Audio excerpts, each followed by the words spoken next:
O primeiro aspecto que temos que considerar ao estudar microscopia eletrônica é o porquê de utilizarmos elétrons como fonte primária de interação com uma amostra biológica, nesse tipo de microscopia. Para isso, vale comparar algumas propriedades gerais dos elétrons com outros tipos de radiação. Por exemplo, ao trabalhar com a luz visível, que cobre a faixa de 400 a 700 nanômetros, temos a vantagem de uma radiação que não provoca danos à espécie biológica, além de ser um tipo de radiação fácil de focar por meio do uso de lentes ópticas. Além disso, evoluímos para enxergar esse tipo de radiação. Portanto, nossos olhos representam um excelente detector da radiação na faixa do visível. Já uma desvantagem de se utilizar esse tipo de radiação em microscopia eletrônica seria o fato dela apresentar comprimentos de onda muito longos, o que representa um obstáculo quando o assunto é obter imagens de espécimes biológicas com dimensões nanométricas, ou mesmo menores, na faixa de angstroms. Só como referência, nesse tipo de microscopia queremos alcançar resoluções próximas da resolução atômica, ou seja, na faixa de 10 elevado a menos 10 metros, 1 angstrom. Essa escala de distância é a escala encontrada entre átomos, quando estes se organizam para formar moléculas complexas, como biopolímeros de proteína e DNA. Veremos ao longo do curso que uma das limitações para se alcançar a faixa de resolução atômica está no próprio tipo de radiação utilizada. Um dos aspectos a se considerar, portanto, é o tamanho do comprimento de onda da radiação. Se quisermos obter resolução atômica, teremos que utilizar radiação contendo comprimentos de onda na mesma dimensão de tamanho ou menor que as distâncias entre as ligações químicas que constituem as moléculas. Uma outra opção seria a utilização de raio-x.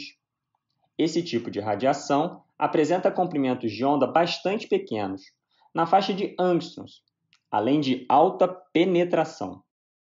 Tanto que, quando sofremos um acidente e precisamos ir coletar uma radiografia para se avaliar se quebramos algum osso, a fonte primária são os raios-x, que, por ter alta penetrância, atravessa os tecidos mole e permite a visualização apenas do tecido ósseo. Apesar dessas importantes vantagens, entre as desvantagens está o fato deste tipo de radiação ser difícil de focar, além de provocar danos na matéria a ser investigada. Essa propriedade explica o motivo pelo qual, durante uma radiografia, serem alocadas placas de chumbo na região que não existe interesse de se obter as imagens. Exposições prolongadas ao raio-x podem ocasionar danos à matéria.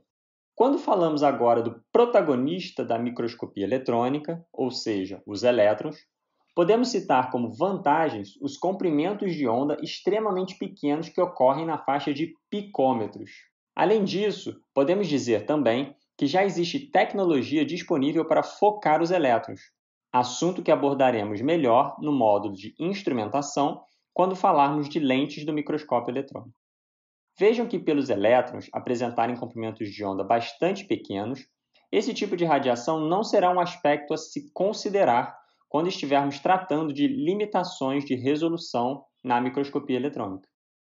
Entre as desvantagens do uso de elétrons em um microscópio eletrônico, podemos dizer que os elétrons são capazes de causar danos à matéria, além do que apresentam baixa penetração. Isso representará um limite à técnica para o estudo de amostras que não apresentem espessuras superiores a meio micrômetro. Os danos causados na amostra pelos elétrons vão representar um potencial fator de limitação da resolução em microscopia eletrônica.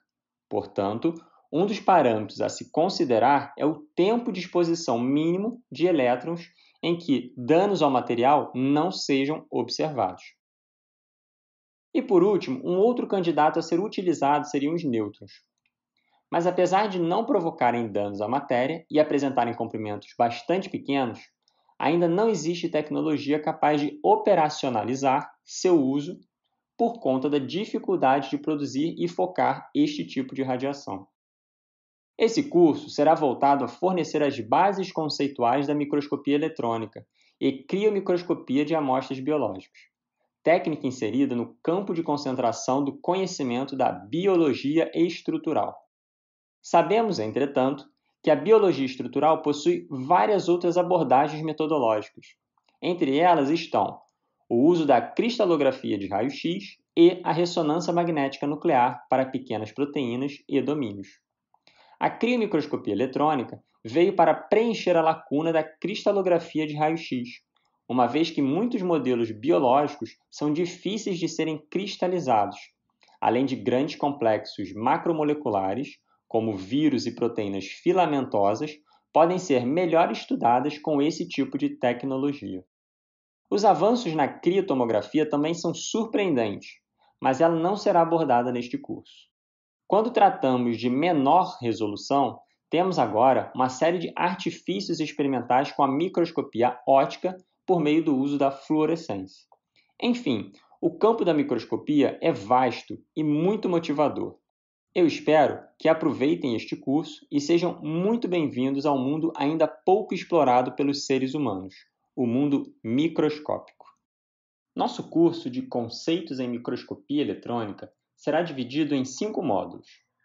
Na primeira parte do curso, falaremos sobre a instrumentação do microscópio eletrônico.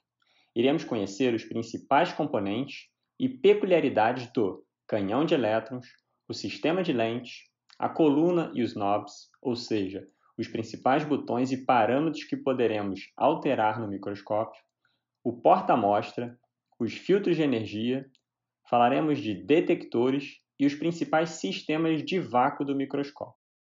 No segundo módulo do curso, falaremos sobre os fundamentos matemáticos em microscopia.